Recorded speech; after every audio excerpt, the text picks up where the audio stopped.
Breakthrough Energy is leading the way to a clean energy future.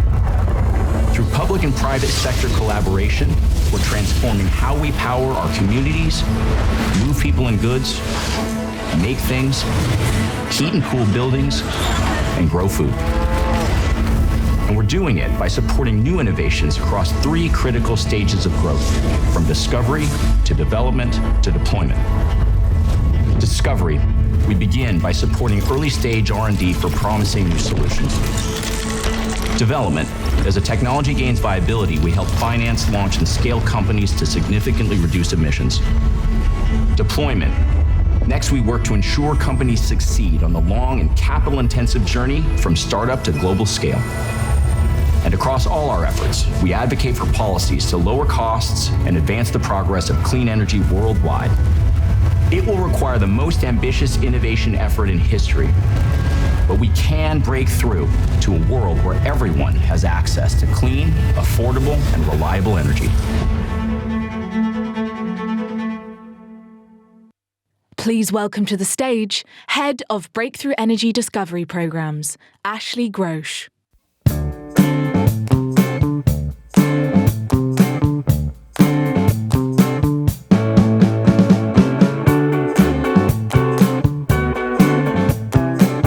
Years ago, during the height of the pandemic, 2 postdoc students made a discovery. It started, as so many of these stories do, in a garage. Kevin Bush and Caleb Boyd met during their PhDs. They shared similar interests, technical backgrounds, and a desire to focus their time and energy on something that would lead to lasting impact. Kevin had taken a class at Stanford called Climate Ventures, taught by Breakthrough Energy's Dave Danielson.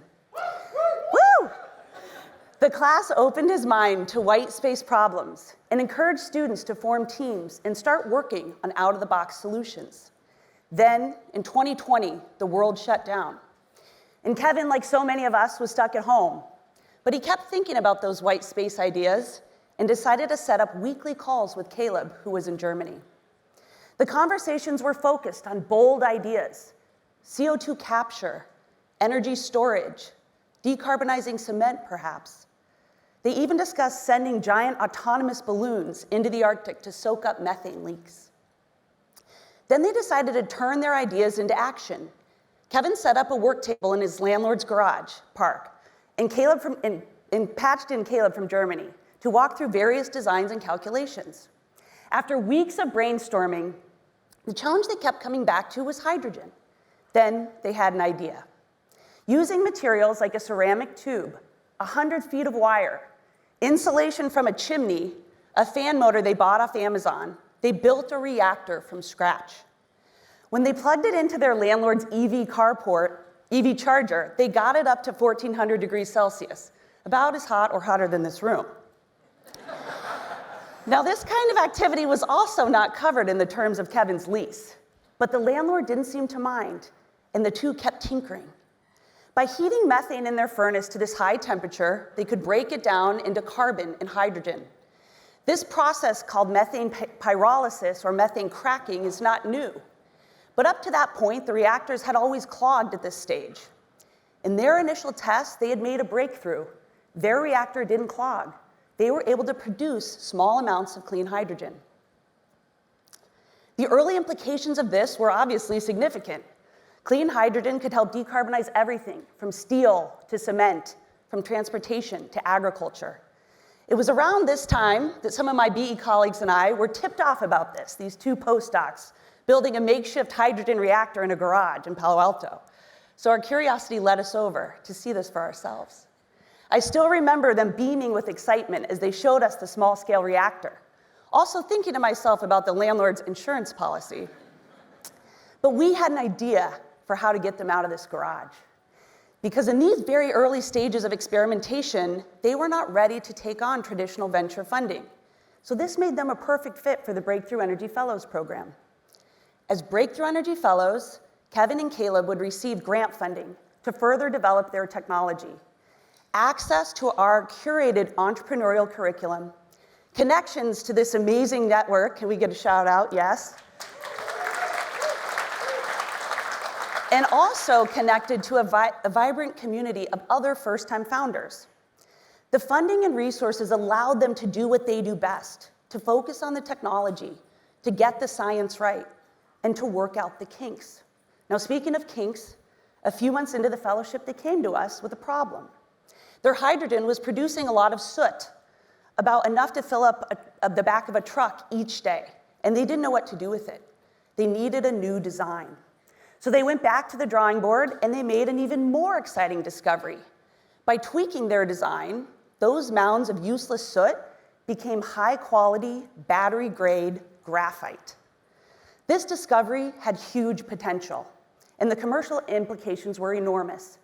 The recent Inflation Reduction Act incentivizes domestic graphite production, which has essentially been non-existent in the United States. So our business fellows, our tech management team, encouraged Molten to take advantage of this tailwind and leaned in to the efforts to help them reframe the entire focus of their company. This discovery had huge potential. One sec. Uh-oh. Today, Molten Industries has traded its garage, I just wanted to lead up to that, has traded its garage for a fully equipped 10,000 square foot lab in Oakland, California, with a team of 10 full-time engineers laser focused on scaling their technology. And now I'm excited to announce that they're continuing their commercialization journey in the Breakthrough Energy Network by securing a Series A funding round from Breakthrough Energy Ventures, along with other investors in the audience today.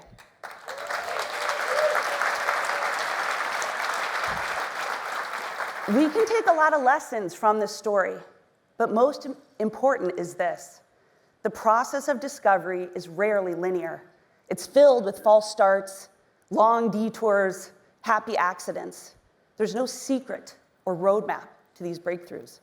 However, what we can control, what we can replicate, is the time, the space, the resources that foster that innovation to give it the best chance to succeed, especially during the unpredictable transition from lab to market. And that's exactly what the Breakthrough Energy Fellows Program is designed to do, to fill this early stage pre-venture de-risking gap, lifting up first-time founders. And we're just getting started. Right now, we have a portfolio of other early stage projects in 16 countries, including 9 projects here in Europe. Fellows like Suzanne from Nitrovolt, a Danish company focusing on sustainable ammonia. Fellows like Morris from Silicate, and fellows like Mark from Rift, a Dutch company that creates carbon-free heat through iron rusting process. This year, we will welcome our 100th fellow, and as of last week, our current teams have raised nearly $250 million in follow-on funding since starting this journey in 2021. But we're ready to do more, to fill more gaps across the early stage ecosystem. So that's why today at our summit, thank you for all being here, we're excited to unveil Breakthrough Energy Discovery. It's a broader effort to expand our efforts into the pre-venture climate tech innovation. And this work is divided into 3 core areas. First, continuing to support the bold thinkers through our flagship fellows program. Second, by launching our discovery workshops, we're going further upstream, pointing researchers toward unexplored technical areas and topics. These workshops will convene world experts and help us to get sharper on the frontiers of technology, digging into areas like hydrogen carriers, superconductivity, and new battery chemistries. And third, to stitch together the global innovation ecosystem, connecting climate platforms across academia and collaborating where our model can be replicated and scaled. As an example of that, we have just announced a BE Fellows Southeast Asia program, opening up our playbook. Thank you. We're opening up our playbook to foster climate tech innovation with partners Temasek and Enterprise Singapore. One more shout out, they're in the room here today. This expanded discovery platform is the result of a lot of thinking on our end, not just about how to nurture innovation, but how breakthrough energy can play a role and keep bringing new ideas flowing into this sector. Just like in the case of Molten, we have witnessed how new scientific discoveries can lead to leapfrogging solutions. Given thousands of applications that we've reviewed, we know that there are new materials, new scientific processes to be discovered that can be absolutely game-changing in the hardest to abate sectors. I was a soccer player, so we have to take a lot of shots on goal. I'll just throw that in there. Given the overwhelming threat of the climate challenge, we need to seek out as many breakthroughs as possible. Let me give you one example. We need to grow more food in the next 30 years than we have grown in human history. If you pair that with the limitations of available fresh water, the only way we solve this is through innovation. In fact, that's the only way we've solved problems throughout our existence. We innovate forward. So our discovery platform will keep pushing ahead, seeking out new technical breakthroughs that will lead us to a more prosperous future. But we can't do this alone. The success of this effort depends on a strong and engaged network. We need partners, everyone in this room, and we need you to bring your friends. Collectively, we can create a massive ripple effect. If you think about how you're trying to solve these efforts and tackle these problems, think of us as a trusted partner. As Rhodey said, let's do this together. And importantly, go meet the fellows. Go hear their stories. Go see for yourself why innovation is and must always be infinite. Thank you.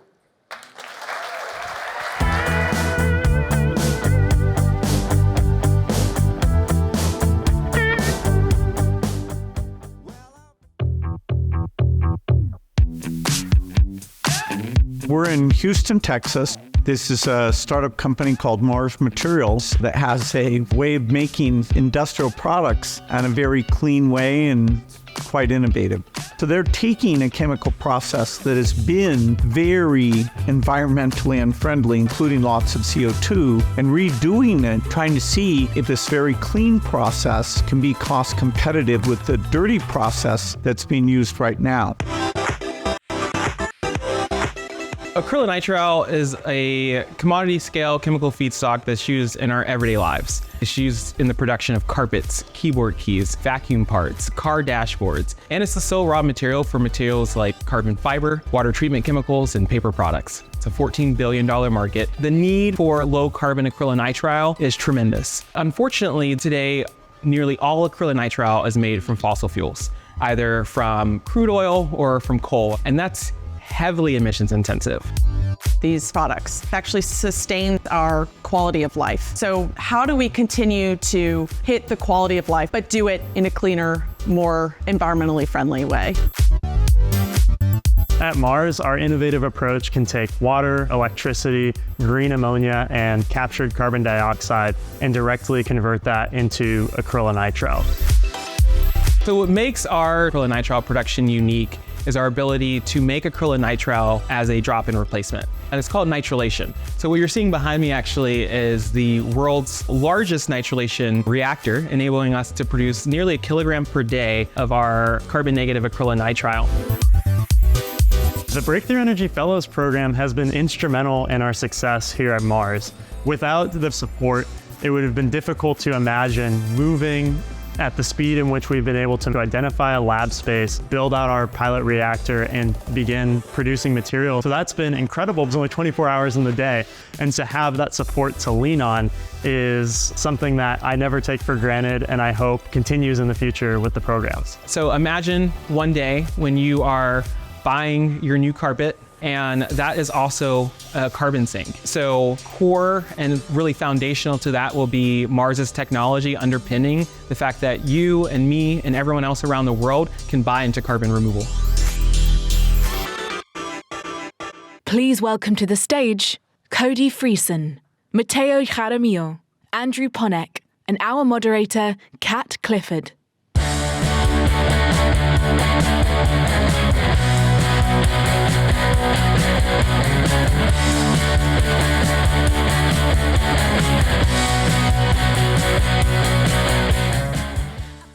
Good afternoon.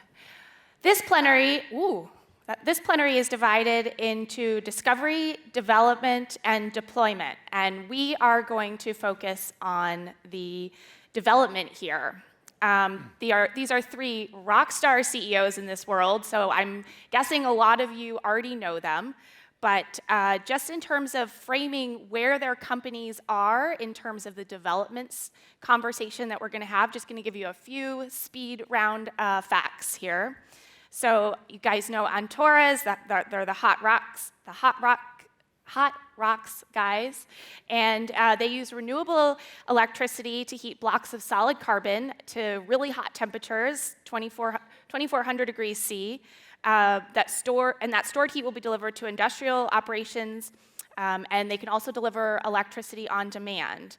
They recently closed a $150 million Series B. They have a pilot facility in Fresno, and their first customers are going to be announced later this year.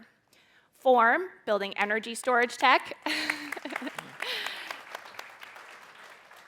Their first product is an iron air battery that can store electricity for 100 hours. Form has signed contracts with utilities, Xcel Energy, Georgia Power, PG&E, Dominion, etc. They've raised over $820 million, and they are currently building a 500,000 square foot facility in West Virginia. And they are sold out of the first 18 months of their production capacity. Customers will start getting their batteries at the end of this year. And Source Global, okay. I like the support of each other, that's good. Source Global invented and is selling hydro panels that use solar power to extract clean drinking water from the air. They've already been commercial for 6 years and are in 56 countries. They're being used in homes, hotels, schools, work sites, and this conference. And the idea is to make water into a distributed resource without infrastructure. So all of these guys are building companies that are the first of their kind. So how did you find your first customers? How did you decide pick or find your first customers? And please jump in as you prefer. Sure. I think very similar to both Mateo and Andrew's company, we're sort of a first principles driven company, so we think about the world very differently than what has come before. And so you sort of have to do what I call BD R&D, business development R&D, which involves making a lot of experiments that are small and inexpensive to sort of sort through the go-to-market strategy, which can take years. But figuring out, under what conditions do the dogs eat the dog food is critical. And often you have to fail your way to success there. And so, for us, that meant engaging with 2 early pilots. The King of Jordan funded a pilot across 8 sites in Jordan. He agreed to do it in 2014. We installed in 2015, a month after closing the Series A. And then Jim Rogers, the founder, who's unfortunately now passed, Jim Rogers, the founder of Duke Energy, the largest utility in the United States, funded a pilot in Ecuador. So within a month of closing our Series A, we had pilots on 3 continents. So we were learning very quickly about what worked and what didn't, and that's sort of driven out, all of the down selection to the markets we're in. Yeah, for us, I would describe it maybe first, there's 2 approaches to getting those first customers. One is a very primal one. You have to identify, relentlessly hunt, and then kill your first customer. They don't walk in the door. Nobody just throws a contract at you. You got to make sure that's yours to go get. That's the mindset. And then you have to analytically pursue and characterize your value and sell it to the customer, which takes, in our industry, the utility industry, years. And so our first customer contract took, frankly, years to develop. And so we identified those folks, we pursued them relentlessly, we persuaded them with the data, and then we got those customers. But it really does take those 2 mindsets. You can't sort of just be passive about it. Yeah. Yeah, just our customers at Antora are industrial facilities, anyone who's burning fossil fuels on site for heat and power. And one of the things that we really had to learn ourselves was to only choose customers that have a hard monetary incentive for decarbonization. It's really important for us from the start that we were going to be cost competitive with fossil fuels. And there were companies that were coming, big names that said, hey, we have an internal mandate to reduce our carbon emissions. We're really excited about this. We want to start conversations. And we had to hold a really hard line internally to not pursue all of those because we saw that they're flimsy. If economic circumstances change, there's a bad quarter, suddenly the CFO of this big public company is no longer willing to pay more. And so we're really looking and focused on geographies and industries where we're already cost competitive with fossil fuels. From the customer's perspective, they're saving money from day one. And I don't think you've announced your first customer yet, right? We have not announced our okay. customers yet. So also sort of fitting into this development stage, you're no longer lab scale companies, right? You're sort of out of the lab, but you're not Fortune 500 companies yet either, not there. So how does innovation fit into what you're doing now? What does innovation mean when you're at this stage, when you're building a factory, when you're already in 56 companies? What does that, or 56 countries, excuse me. What does innovation mean now for you?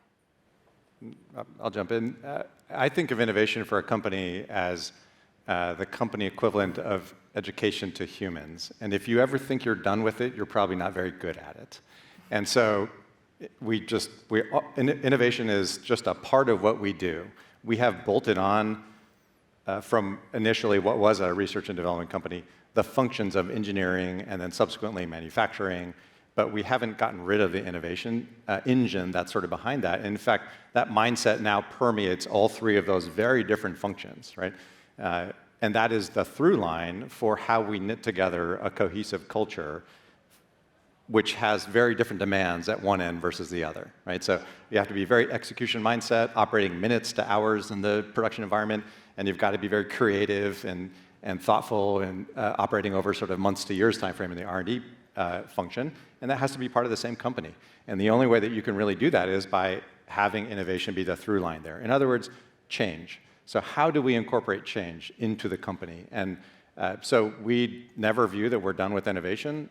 We've already announced the sort of second line of products likely that we'll do, which is iron processing. It has nothing to do with batteries per se, but it does leverage the same knowledge that we have obtained through this development of the iron air battery. So for us, we're never done with it. It will be a constant feature of what we're doing, and it's characterizes who we are, frankly. I was going to ask you about the iron sort of extension. How did that come to be? How did you decide that that was worth investing time and energy in?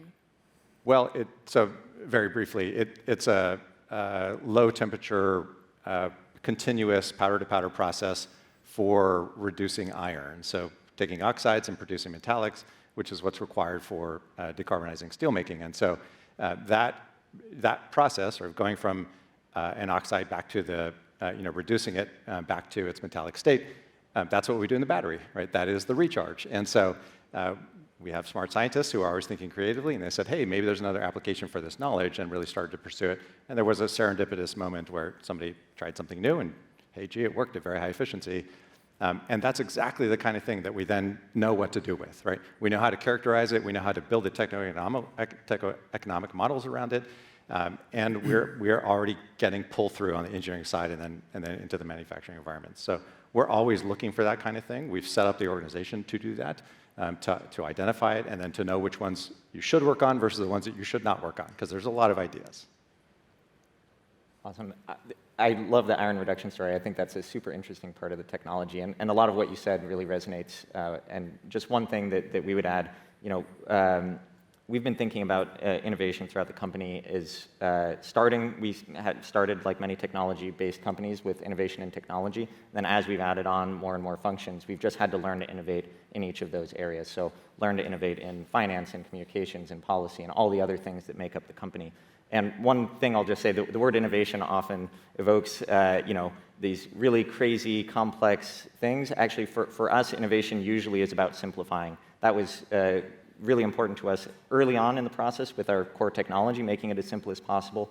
And then when we look at the other areas of the business, we're really focused on how do we make this as simple as possible? How do we make this look like something else? How do we draw on the experience of other industries or people that have gone before us in these areas? But it's been a really fun process, I'll just say personally, to see the organization grow and learn to innovate in different areas over time. And Cody, you're already in 56 countries, so what does innovation mean for you guys? Well, stepping back a little bit, so I wear a couple different hats. I'm an academic. I'm an engineering professor at ASU. In addition to being a founder CEO, which means I don't sleep much, but the sort of core technology that became Source was started in a lab that focuses on what we refer to as translational research. So research that starts at the science. So we're sort of developing, the scientific entitlement to our idea, which then follows the technological entitlement to the idea, and then eventually the product entitlement, and on to execution entitlement, and so on.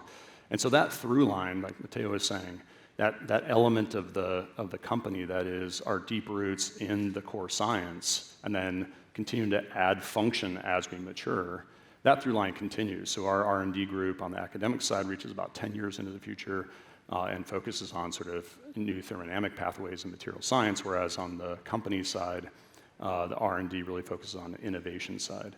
And all of that is critical because, kind of if you think about the corollary between source hydro panels and solar photovoltaics, right? That was multiple hundreds of companies over multiple decades getting that down the cost curve. We don't have the luxury to wait, right? The first place that climate change comes home to roost is in safe water access. So how do we accelerate that cost performance curve in a single company, N of one company? And that requires that full spectrum of effort. I also want to chime in that innovation doesn't always have to be like some grand invention that results in some major new disruption. I think of innovation happening through the building of tools, frankly. So tools that we build inside the company that help us make change, that's as important an innovation to do, and as it's fundamental to the culture, frankly. I know Cody's company very well. I know Andrew well. These companies are building their own tools to solve their own problems. That's another sort of hallmark of a company that does great innovation. Can you give an example? What's a tool that you've developed? Yeah, so we early on, before we picked a chemistry or any technology to pursue to solve this challenge of multi-day duration intermittency for the grid, we built analytical tools that helped us understand very deeply the way the grid operates. So we built these complex co-optimization tools that pointed the way to the right technology sort of bucket, I would say, broadly speaking. And it didn't identify the technology, it identified the characteristics of the technology. And then we had to go find the thing that fit in there. But that's probably the best example from Form that we have for sort of building our own tools. We could keep going on the tools, but I know we don't have that much time to get a lot from these guys. I did want to. You said you're in your lab. You're thinking about 10 years out, and so that's a good jumping off point for my next question. How far ahead are you thinking? How has that changed as you've moved out of the lab? How when you're thinking about your strategy, how far ahead? How many years are you thinking, and what does that mean? Yeah, on the technical side, it's essentially 10 years, right? We're sort of thinking about what the boundary conditions of thermodynamics enable, and what Mother Nature will allow, which is sort of material science is basically Mother Nature. It's such a huge, so many degrees of freedom that is sort of whether or not Mother Nature will allow us to do certain things or not is an unknown. So on that side, it's essentially 10 years. And on the kind of business side, we're able to look maybe not that far out, maybe 5 or 6 years at a given time, thinking about what's possible in terms of our cost performance entitlement. So at a given scale, what could we expect the cost structure to be? And so how do we start to develop those types of customers, those markets, to sort of, if you want to call it like forward price into that, right? And so there's different timescales for thinking about the science than there is thinking about the business. And of course, from a product perspective, we release a new version on average across the whole history of the company about every year. So we're constantly— New hydro panel? New hydro panel version about every year. So the goal there is take what we know now, bring it into the market as quickly as possible, because obviously we're trying to drive a paradigm shift in how people think about water access. How you're building your first manufacturing facility? Are you thinking about the next one? How far out are you thinking? Yeah, as with most things, you have to sort of operate on two planes. One is sort of very long-term thinking, so taking into account what are the fundamental entitlements of the thing I'm working on. Is there enough stuff in the world, assuming complete success, to do what I want to go do, and do all those evaluations, and again, truly really understand the entitlements, and that implies a multi-decade sort of approach. On the other hand, humans are not very good at predicting out beyond much of 10 years, right? And I think it's actually Bill Gates who likes to say that humans generally overestimate how much they can get done in 3 years and underestimate how much they can get done in 10 years. And I think that's been true, certainly in the 7 years at Form. And so you always just try and keep that in mind and try and balance it, frankly. But from a product perspective, from a market perspective, sort of operating in that 5 to 10 year, constant horizon to make sure you're making the right plans, strategies and tactics incorporated. Andrew, you haven't announced your first customer yet, but how far out are you thinking? Yeah, not too much to add to this. I agree. You're always trying to have small loops of iteration on timelines. One thing that we've had to get better and better at is making these short-term predictions. What are we going to be able to accomplish in 6 months? Having a feedback loop so that our predictions get better and better over time. But one of the things that's really core to our planning is the impact, and we really start from given the fundamentals of where the energy transition is going and the fundamentals of the techno-economics of our product, what do we think is an achievable impact in gigatons, in the 5 to 10 year time frame, and then work back and see what would have to be true for that step, what would have to be true for that step. And it's actually uncovered a number of times, pretty interesting things that we haven't been doing yet that we wouldn't have realized actually needed to be done now. We thought maybe we had a couple years to do it, but now we have to start thinking. An example would be, increasing factory capacity. We just, got our first factory in San Jose, California. We're producing units out of it this year for deployment next year, and we're already working on that second factory because when we looked at the impact that we wanted to achieve, that was a necessity.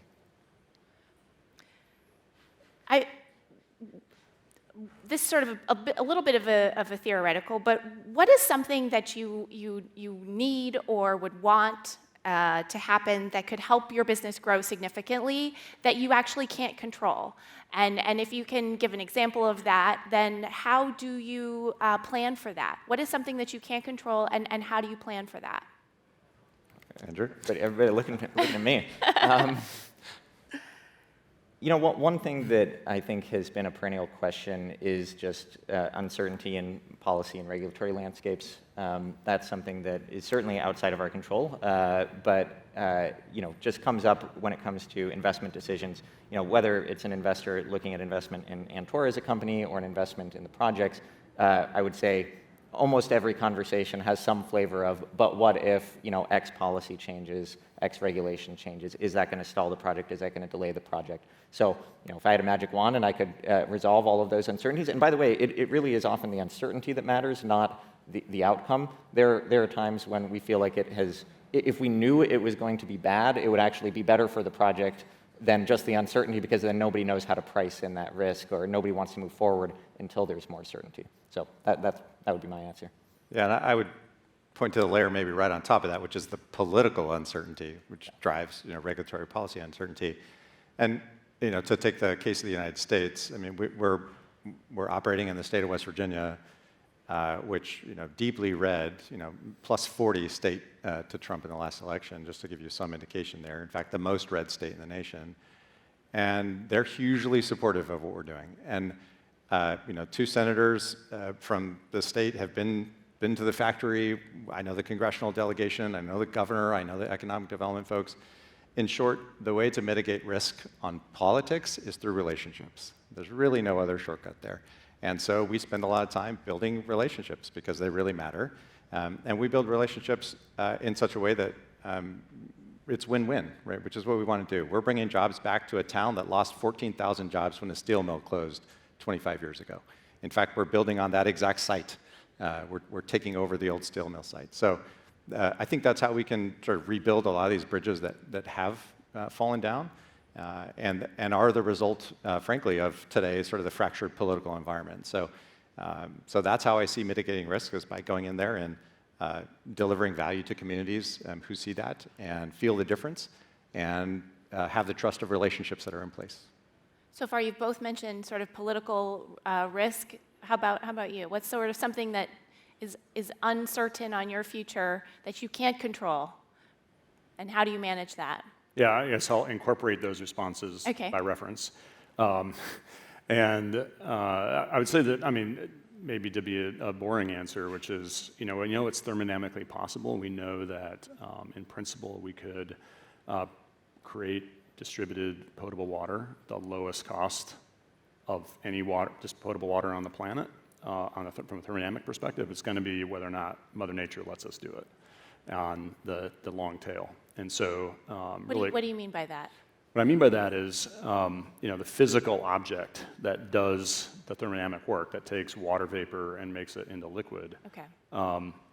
That has a finite mass to it, a finite set of components in it, and the question is, how simple could that get? How dirt cheap could you make the materials inside, right? And we've got lots of things that are working that continue to drive that cost down. We're already, everywhere we go, we're already the low-cost solution.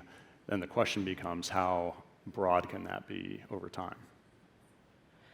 So, given that you guys have all started sort of the first company in your one of the first companies of the kind, one of the first of the kind companies, where do you go for advice? Who do you go to for when you're trying to solve a problem? And maybe is there an example of someone you've recently gotten advice from that has been helpful? Yeah. I sort of think about building a company a little bit like relationships, which is, you sort of think about, you wake up every day and you're with your significant other, you're stacking bricks, and after some number of years, you stacked a bunch of bricks, and after 10 years, you got the first floor done, and so on. And you sort of realize eventually that you really aren't building an edifice. Every single morning you wake up with your significant other, and there's just this pile of bricks. You got to start over, right? You either choose to build those bricks or not. And that's the case with building a company. It's a dynamic, not a static. It's not an edifice. It's something that you have to continually rebuild. And that means that the best advice I get is from my peers who are also building companies, because they're in the same ecosystem that I'm in, which is not just the static ecosystem, but the ecosystem at that moment. What do private investment markets look like now? What kind of deals are getting done? What are the dynamics around those things? How are you guys looking at business development? Blah blah blah. So, for sure, the richest, the highest density of good advice comes from other entrepreneurs that are that are trying to build something, and that dynamic element can never be forgotten. It's very easy to wake up someday and sort of imagine that you've kind of got it, but you never really got it. You got to keep rebuilding it. Yeah. Yeah, same. I'm blessed. I'm lucky to have some really good friends who are super smart and who have very direct, relevant experiences. Not so much Cody, but other friends. Yeah. And understandable. And I've been a beneficiary of that. And these are friendships that have been around for 20 years or more. Which I'm not that old, so that's a large part of my life. Wait, we've known each other for 20 years. You never call me. I don't call anyone. What's going on? Yeah. And that's that's been a huge benefit at all. I will also add on top fiction. There was a period in my life where I read no fiction, and that was a shame. And I swore to myself that I wouldn't do that again. And so I read the trilogy by Hilary Mantel, the Wolf Hall trilogy. I don't know if anybody read that. It's about Thomas Cromwell from Henry VIII's reign. It's this thick, and incredibly dense, and it is the best lesson in political sort of knavery, and it's just phenomenal. Like, reading fiction raises, your ceiling, and it's just amazing. So, I really wanted Mateo to go first because I'm going to talk a little bit about Mateo. I totally agree with the comment about peer advice being some of the best advice, and being part of the breakthrough energy ecosystem has been amazing. One piece of advice from Tim Latimer, the CEO of Fervo, who, by the way, if you didn't see their announcement, incredible, multi-hundred megawatt project that they're doing, and just advised, this was prior to us being part of the breakthrough energy portfolio, that we should really just choose our investors rather than talk to 100 investors and then just kind of whittle it down, to really just choose a handful that you'd be really excited to work with and go after them and really educate them. And that was super valuable advice for us, and that's how we became part of this ecosystem. But even going a couple years back before that, I was actually in school, and Mateo's cousin was one of my professors. And Mateo came in just after leaving Tesla, before Antora or Form existed, and gave a guest lecture about energy storage. And at the time, I was thinking about what I wanted to do next, and one of the ideas I had was that lithium-ion was basically going to solve all of the problems that were out there. And I really expected Mateo coming out of Tesla Energy to say, yep, it's a done deal, that's the technology that's going to win. And he said, no, there's actually an opportunity here. Changed my thinking, and that's really what led to Antora's birth. So thank you. Well, we are out of time, but that is a really nice way to end this conversation. So thank you so much to these three rockstar CEOs for having this conversation with me. Thank you, Kat.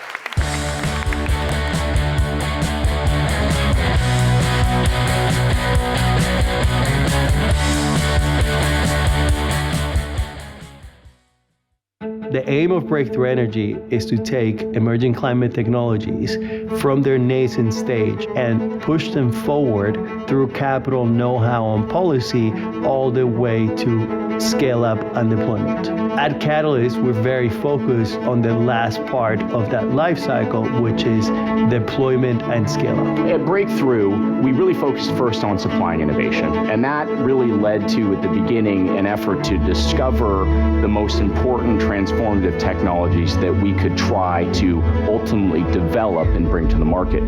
The next natural step in the journey is that we have to demonstrate the efficacy of these new technologies by deploying them. So that's really what Catalyst is meant to do. Catalyst is really about coming up with novel financing structures with a group of expert partners so that we can actually demonstrate and deploy new technologies. Our 5 main areas of focus at Catalyst are hydrogen, sustainable aviation fuel, long-duration energy storage, carbon capture, and a decarbonization of manufacturing.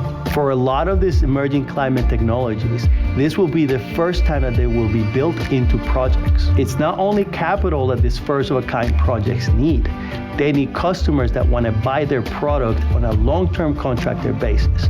They need contractors that want to build the first-of-a-kind project. And they also need operators that want to operate them years into the future. The role of Catalyst is not only to fund these first-of-a-kind projects. It is drawing partners in to make these projects a reality. Why is this important? Because it's going to take an incredible amount of capital to build these projects at a scale to solve this problem. Why is this important to me personally? I have 2 daughters. That's why I come to work every day, so that my children and all of our children have a clean and livable planet.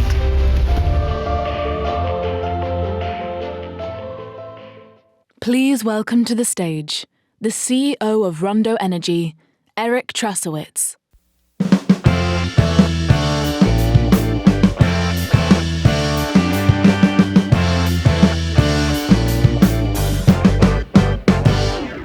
So I want to talk to you today, after watching this video with Mario and with Catalyst, about how Rondo is getting to deploy at industrial scale in Europe. We're announcing today 3 first-of-a-kind projects in 3 new industrial sectors and 3 countries that are going to reduce 1 million tons of CO2 for the European Union and help the continent move away from natural gas and dependence on foreign energy. But before that, I want to talk to you about the problem that Rondo is solving. Industrial heat is 1/4 of global CO2 emissions.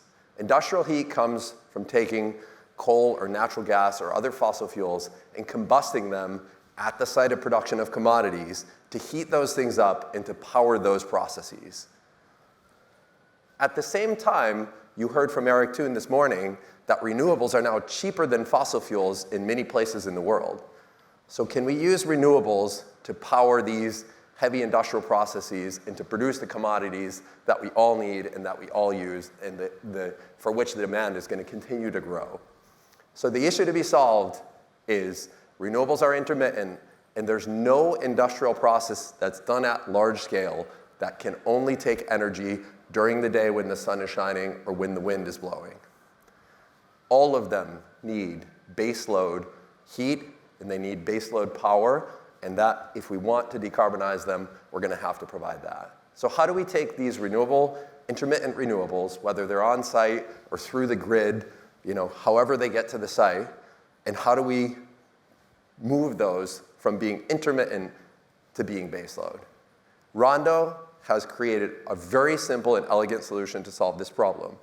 Intermittent renewable electricity stored in the form of heat, and that heat being made available to industry as heat, steam, or in combined heat power configuration that would be available 24/7.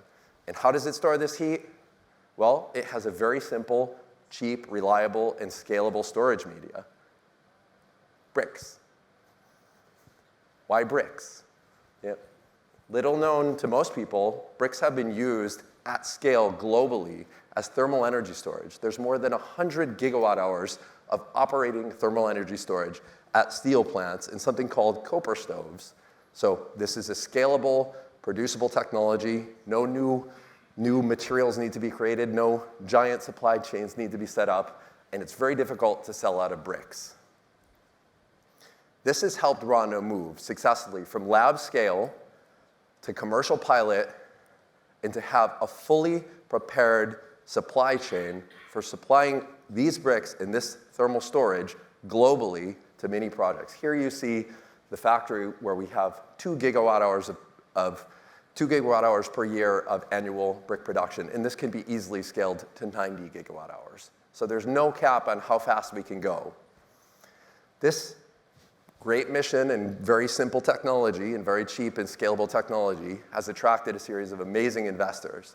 Breakthrough Energy, obviously, led with Energy Impact Partners, our Series A.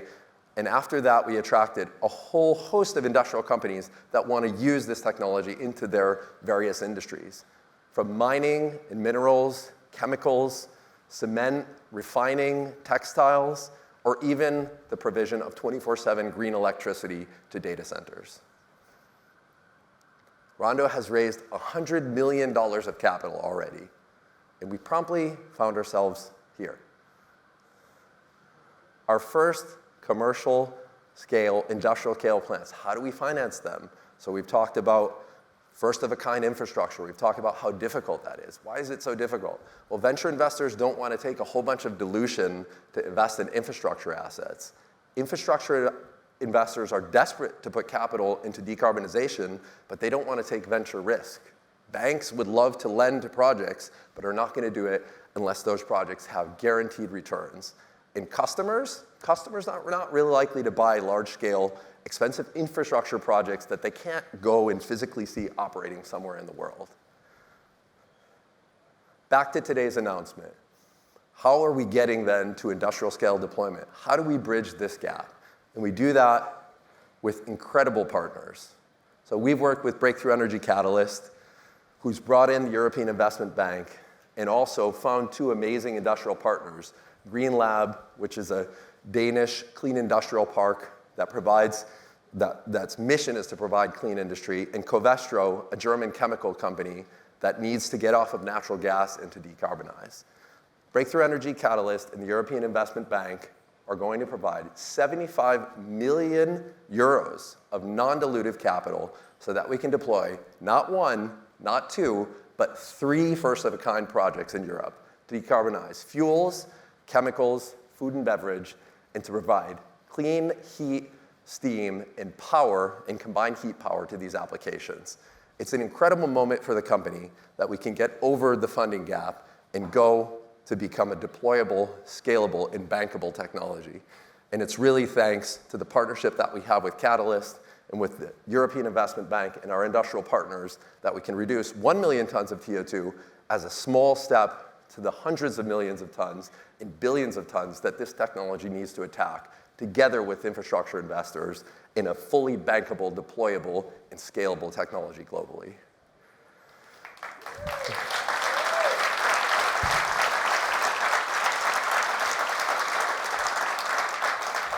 Thank you. We're extremely excited about this, and Breakthrough has provided a platform for us that probably didn't even exist 3 or 4 years ago.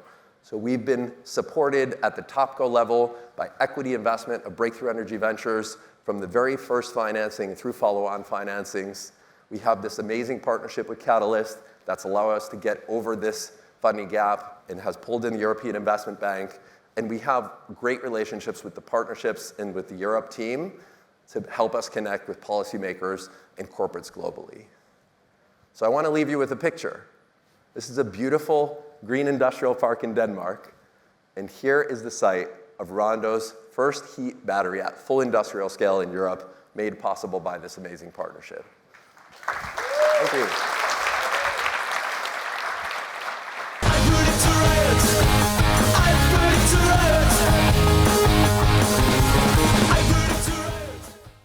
Please welcome to the stage Raffi Garabedian, Greg Guyett, Barbara Humpton, Robert Schuetzle, Christoph Schweizer, and our moderator, Vijay Vaitheeswaran.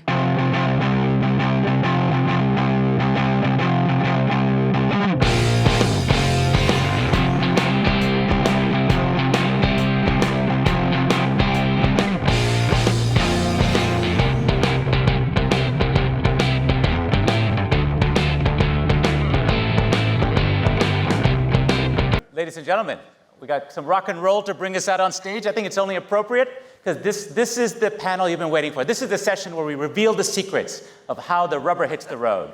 And we're actually set up very beautifully by Rondo. I had the great pleasure to visit some 6 months ago one of their early facilities out in the field. You know, people say that, you're an outstanding company, stay outstanding in the field. We're literally standing out in the field near Bakersfield, California, where there was an early project success, and now here we hear this deployment announcement today, right? So this is the pace at which the new clean energy economy can move. But it's not always so easy, right? It's good to have a success story, and we're going to discuss some more about what we need to do. But I thought I'd take a pulse of the room before I jump into it with my experts and practitioners. Hands up, how many of you are at companies that have technologies you're developing that you hope to deploy or in the process of getting towards deployment? Okay, a big chunk of the room. Keep your hands up. How many of you have encountered obstacles into getting financing or getting your products into the marketplace? Okay, I think almost all of you kept your hands up. This is what we're going to figure out with this session here. I'm going to turn to my first guru, Christoph. BCG, you think widely, you look across industries. This is a nascent industry, and at the same time, energy has been known as the master resource. It is what makes all of prosperity possible in modern life. What is it you have discovered, you and your team of experts with your global investigations, on deployment? How do you, what works when in trying to get some of these young companies with these technologies we need for the future, as well as indeed the near present, what do we need to do more of? Vijay, it's great to see you again, and it's fantastic to be at this event. I think it's just so energizing and exciting to be here. Now, look, let's talk about a few headlines. Technology, financing, and then these many other practical things in life that need to happen for you guys to successfully deploy your technology. On the technology side, look, we need to achieve massive reductions in carbon emissions. At this point in time, I would say roughly 50 to 60% of that reduction volume can be addressed with technologies that are available and that are economically viable. There's another 10, 15, 20% that are available and have some ways to go on cost competitiveness. And then there's about a third, which is either yet to be invented or brought to market, or is there but still far away from any economic viability. And I mean, in that third bucket, that's more or less Eric's late part of the presentation this morning.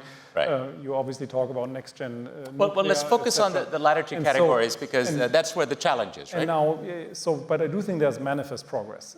Financing, I'm not going to get into financing with a banker on stage, but let's talk about all these other practical things. I do think what we encounter is limitations due to regulation, permitting, stakeholder management, I would say dramatically off-take commitments, and I'm going to dive into that and be happy to talk about that. And then I would say talent. We are experiencing on the latter two things at this point that, I mean, in basically every boardroom, in every executive suite, the off-take commitments are being challenged. Either they are not yet there, or even if they are there, many leaders under more economic stress right now are saying, is this really the one technology, the one company we want to bet on? And I don't want to be the guy who bets on this technology that turns out to be not viable in some years. Christoph, I made a promise to our audience that we're going to reveal the secrets of what works. And you've come to me with nothing but problems. So I'm going to turn it on you. Tell us what works. What have you seen? Just stick with the categories you mentioned. Give us an example of a policy or an innovative instrument, something that you've seen that we need to do more of.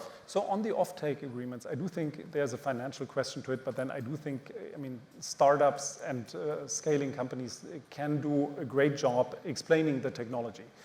Explaining why the technology risk might be less than it is, getting the excitement across, showcasing it, partnering not just on a financial level, but going into the So the perceived risk may be higher than the actual risk. Yeah, absolutely. And I do think just getting the excitement across that large corporates actually believe it, see it, and ultimately sign up for it.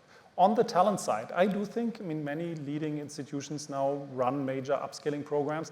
I would say that's nice, but it's also a governmental challenge. We see a lot of demand at the moment from governments, even from states in the United States, red or blue, who say, look, we are lacking hundreds of thousands of people who can plan, who can install and then operate all these fantastic new technologies. So I do think we have to get to a completely different pace of upskilling, starting in high schools, going into colleges, and then of course during professional careers. I see some companies do a fantastic job on that, but I do predict there will be plenty who in the end have technology, money, but no people to run it. So if your startup life doesn't work out, there's a job in government for you. There's good news. Okay, we're going to move on. And we do actually have a couple of startup founders on our stage. So I'm delighted to turn to Robert. Infinium, you're a leading SAF producer. In fact, the first to get to having a commercial facility. I had the chance to visit your facility in Texas last year, so I'm delighted to have you here. Can you tell us what you have, how you tackled the challenge that everyone's here to talk about? Most people kept their hand up who are in founders or young companies. What did you do to get to the scale that you've achieved? Great. So Infinium is an e-fuels company. We're both a technology owner, 200 patents globally. We manufacture our own catalyst, but also a project developer. And in our 15-year history, we've gone through discovery, we've gone through development, pilots, commercial demonstration work, et cetera, and we're now in that deployment phase, a very critical deployment phase. So at this phase, we now need, as we look at our project portfolio globally, to deliver decarbonized fuels like eSAF, produced from waste CO2 and renewable power, and water, our eNaphtha, into the plastics environment. We have a project portfolio of 12 projects globally, and if I look at the next 10 years, that's about $20 billion in capital. So we're beyond that venture stage, the corporate venture stage, and capital coming into our top co, like a traditional venture company. That helped us with our previous phases, but now we have to focus on infrastructure capital. And that's a challenging pool of capital to get to invest in projects that are very early. E-fuels is very emerging. Here in the UK, just in the last month or so, there's now an e-fuels eSAF mandate here starting in 2028. So great tailwinds, no pun intended, for eSAF and import, no matter where we produce it in the world. But still, that infra capital is risk adverse in doing new things. So what have we been doing on the project level, which is our second commercial project? We have a small commercial we funded on balance sheet. You mentioned the Corpus Christi facility, which has been operating for 6 or 7 months. So you used your balance sheet, which was venture money. Correct. Which is high risk appetite. To do that one, absolutely. The first one. But now we have to shift to infrastructure capital. And what has been truly catalytic for us was the deal that we announced at COP in December with the Breakthrough Energy Catalyst team that committed $75 million to our Roadrunner project in West Texas. And what is interesting about that is the technology is not different than what we've already done, but the commercial wrapper around that project is different. And that's what Mario and team have helped us with, is firm fixed price feedstock contracts. We have a 12-year PPA with NextEra Energy, one of our investors and partners, a 12-year CO2 contract for feedstocks. We have fixed price inputs.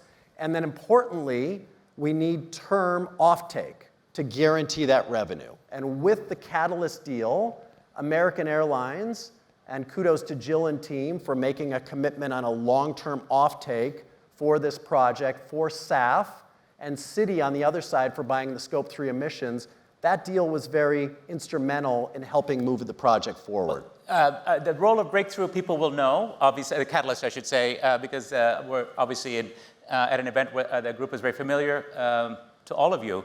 But tell me about your, Willie Loman was asked, the bank robber, why do you rob banks? And he famously said, that's where the money is. And in this case, your customer obviously is paying for this. Right. American Airlines is paying for a long-term contract for a company with a short-term track record thus far. Right. How did you persuade them? What was the enabler that persuaded their risk analysis and their CFO to say, fine, let's do this? Sure. I think with offtake in this space, we hear a lot there's not enough volume on the market, but those term offtake agreements will unlock that volume. That's really the key to get infrastructure capital comfortable with coming into that project.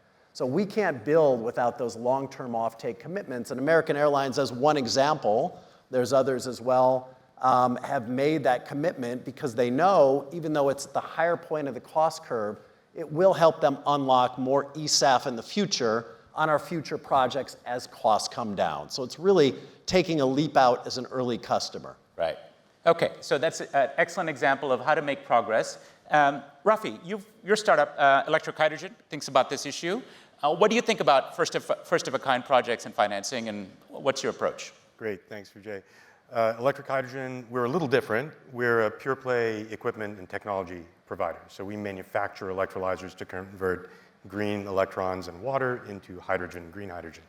Now, as an equipment provider, we think about the market. Energy is big. The problem is big. We've moved with great urgency and speed to develop our technology and our product. We're less than 4 years old. We're already building our first 100 megawatt plant for a customer in Texas. So it's very, very rapid progress. Now, that's all great because we all want to move quickly in the energy transition and we want to do it at scale, but it presents certain challenges as Robert just articulated with finance. So during that journey, we've done a few things to conquer this, to overcome these frictions. The term you all hear is bankability. What is bankability? Bankability is essentially trust, a belief by the financial community that the project that they're going to invest in is based on sound technology, has sound offtake, all of those pieces come together to return on the capital to expectation with expected risk levels. So that's what bankability is. Now, as a technology provider, how do we get there quickly? That's the magic thing. And I don't have a good answer, except I can tell you what we did, or what we are doing, because we're not there yet. First of all, we raised a lot more capital than we thought we needed, and we continue to do so at the topco level. Why is that? Because a strong balance sheet is a strong company, and a strong company is more bankable than a weak company. So raise more. If you're a startup out there and you're on this journey like we've been, my advice would be don't think about dilution as much as you think about strength. That's first and foremost. But equity is expensive capital, isn't it? And it's expensive. That's young companies can't get debt, right? Well, that's the dilution piece, right? You can't be too sensitive to dilution if you want the capital. And if you want to go big and you want to scale quickly and you want to become bankable, you need the capital. Okay. The second thing is prove the technology. So Infinium went through many lab scale to pilots. We've built a pilot on our own balance sheet as well. So you ate your own dog food, in other words. Yeah, we have a 10 megawatt electrolyzer that's representative of the core technology running in San Jose. We run it every day. Customers can come and see it. Financial partners can come and see it. But even that's just not enough. The next stage, our product, as I mentioned, it's a 100 megawatt plant. That's a big step. And so how do you make that bankable? You get the first one built. You bootstrap it one way or another. And in our case, it's working with customers who are not going the traditional project finance route. And again, I'll toot the horn of the Breakthrough Catalyst team, Marion team, bring to market a very creative set of solutions with a lot of expertise. They understand the technology companies, but they also understand the finance sector and can marry those two together with a risk reduction package that works for first-of-a-kind stuff.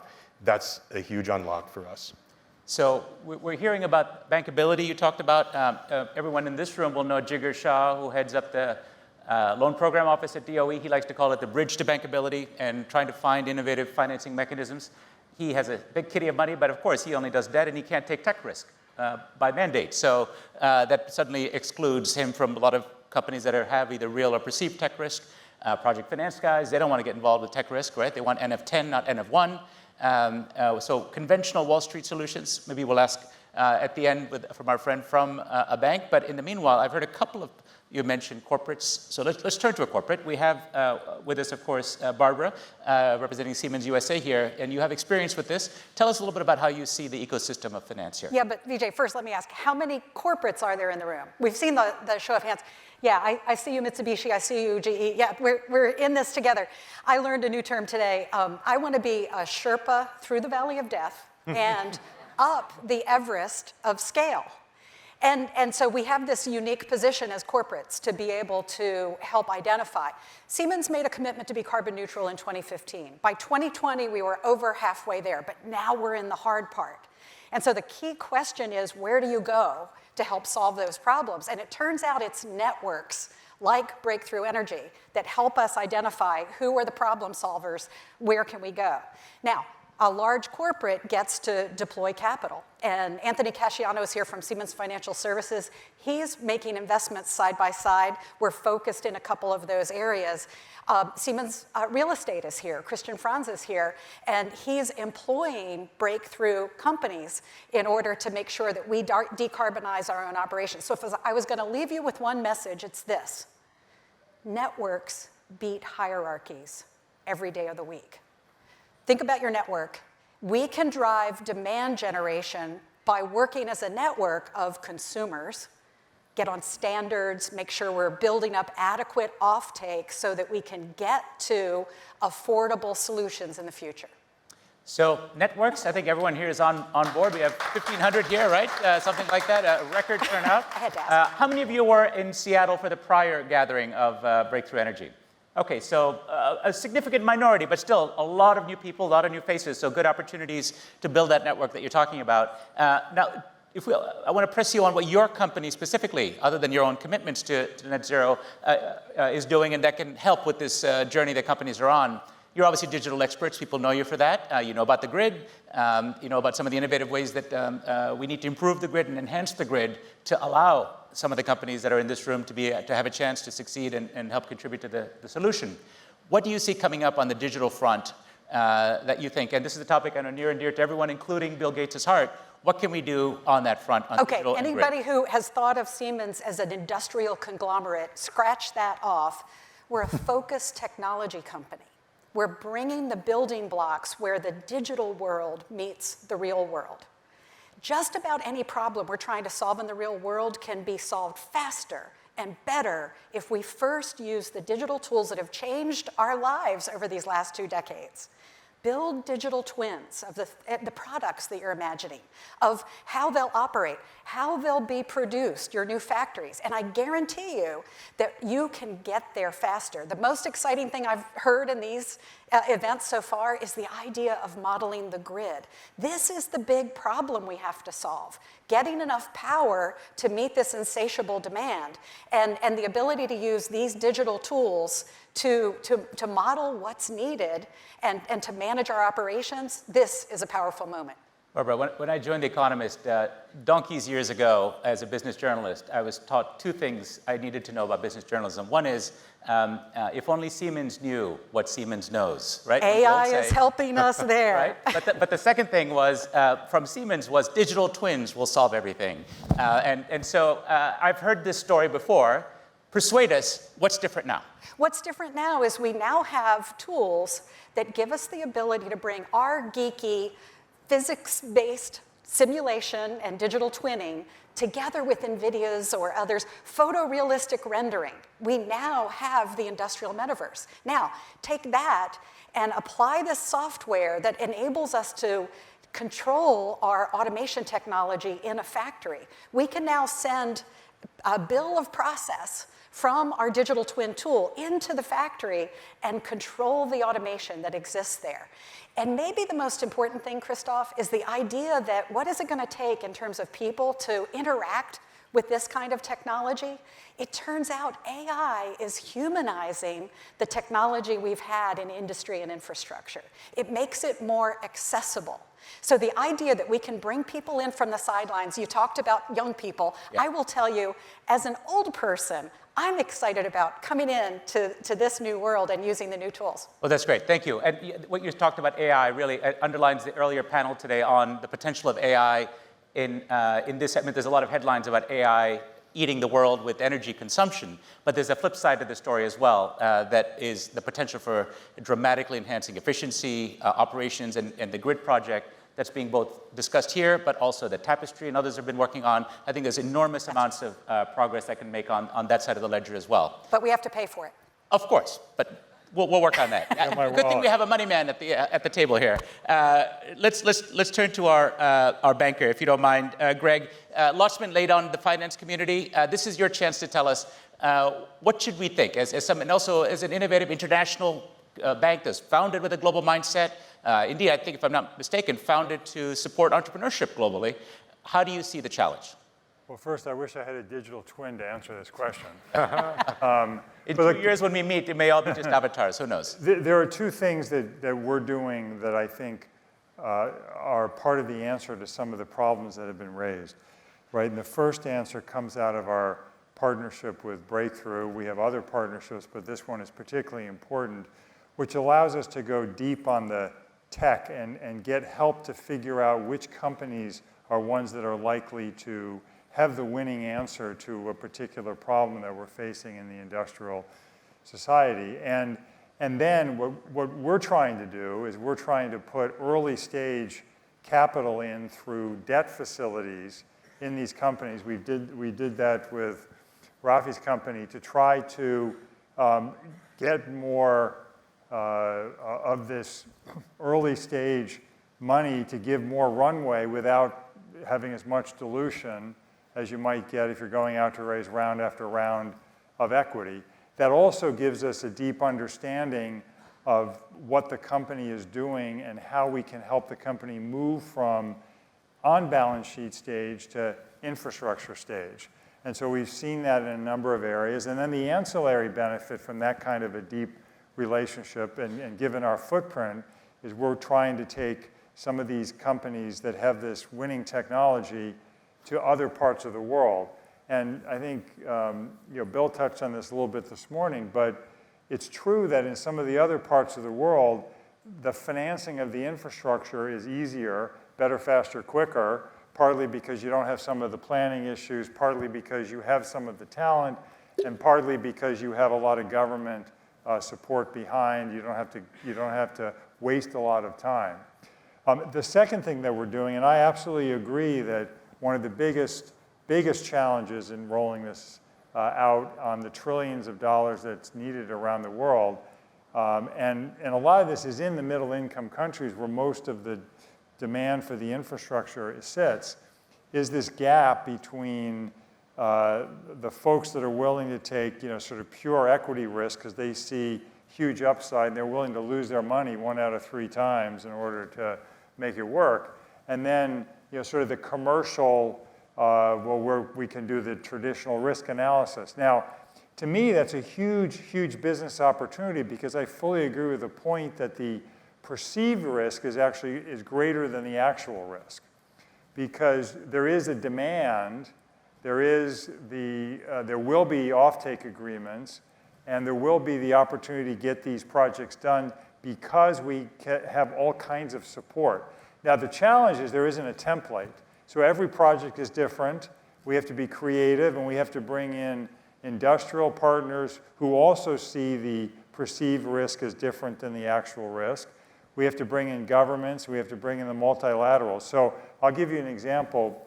We've got a partnership in Southeast Asia with Temasek, which is helping to drive renewable infrastructure in Southeast Asia, which is sort of critical if you think about Singapore, if you visited. And we know that most of the projects today in a traditional analysis are not bankable, whether it's solar, whether it's hydrogen, whether it's even wind in some of these countries. And so we've put catalytic capital. That means you're willing to accept lower financial returns. Low financial returns. We brought in other partners that are willing to accept low financial returns. Very briefly, why are you willing to accept? Well, it's not that we're altruists, right? Because we believe that ultimately these projects will be commercial. There'll be, for us, capital markets takeouts. We may have an equity position in the project where we're going to get a big return. So there's spillovers that you hope to benefit from. There are spillovers we hope, and I think knowledge, relationship. Again, that's this gap. I mean, how do you make money in the financial services industry? you have a gap between perceived risk and actual risk. Right. And we see that opportunity in all parts of the world. Now, governments are helping in some areas, and we need their help in these regards. Well, let's hope more bankers think like you do, because that's certainly a progressive way to think about risk and returns. With just 1 minute left, we're going to do a lightning round. I want just one sentence from each of you. It's a big challenge. Looking out to 2030, if there's one thing we can have from your perspective that would help with deployment, the rubber hitting the road, what would that one thing be? We'll start with you. Winning the hearts and minds of the next generation so that their first choice. So talent. Talent goes into green tech and into deployment. Got it. Your answer. I'll do two quick ones. For those that might be earlier in the development life cycle, forget about licensing. You've got to control your own destiny. Plan on doing your first project. Nobody else is going to do it like you can. Do it yourself. Plan for that. Do it yourself. No, I'm going to stop you there. Sorry. Yeah. Life is tough. Go on. You're really tough. Just one. You are really tough. Stable policy frameworks globally. Use the technology. Cooperation globally. I mean, I agree with Raffi's point. I think that's the most important. Fantastic. And that's actually a lovely note to end on. So go, network, cooperate, and look for innovative finance. Give my wonderful panelists a round of applause.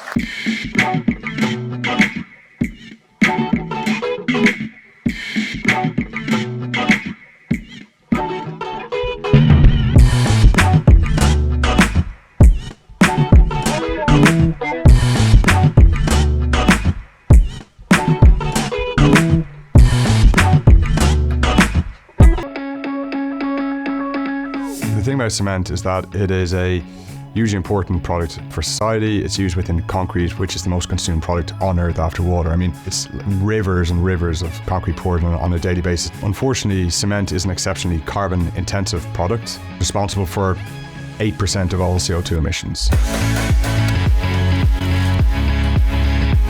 The idea of making low-carbon cement is not new. We've been producing very low-carbon cement for 20 years. EcoCem products are involved in some of the most important and largest infrastructure projects in Europe today. We're talking the Grand Paris Express and the Athletes' Village for the Paris Olympics. They're actually the lowest carbon products ever used at any sort of industrial scale. So we had the solutions technically. The problem is we hadn't got solutions that were scalable. At EcoCem, we want to bring scalable low-carbon cements to the market. And that's what we've achieved with ACT. ACT basically surveys the whole range of cementitious materials, all the technical solutions available to us, and then finds a way to make them work as effectively with the highest level of performance possible. Is a technology in which essentially combine low-carbon traditional material that are already known in the construction world, that are already in the standard for cement, but combine it in a clever way. So not only do we have the strength, the durability, the scalability, and the low carbon, but it works like a normal concrete needs to work on a construction site. The European Union has recently set up a new category of cements that fall into the scalable low carbon product range.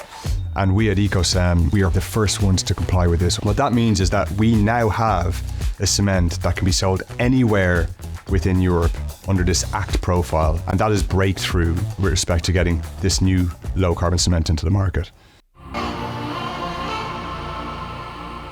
The advantage of our ACT technology is that for one of the big industrial sectors in the world, we now have a strategy that allows us to reduce CO2 emissions this decade by 50%, and we need to grab it with both hands.